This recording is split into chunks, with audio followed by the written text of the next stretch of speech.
வானத்துல நீலம் மின்ற வான் வீரன்க, காடுகளோட மகிழ்வியும் பறவைங்க.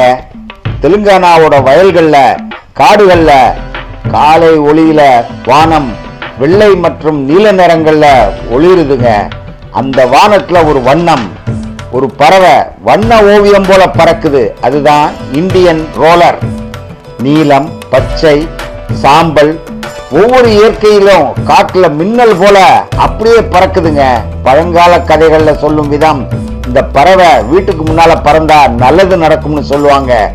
வேகமா திறக்கும் பறன், பூச்சிகளை காட்சியளிக்கும் வேகம், ஆண் பறவை தான் வண்ணங்களை சதமாக காட்டும். இந்த தெலுங்கானாவோட வான் வீரனை அழகும் பெருமையும் போல மதிக்கிறதுங்க.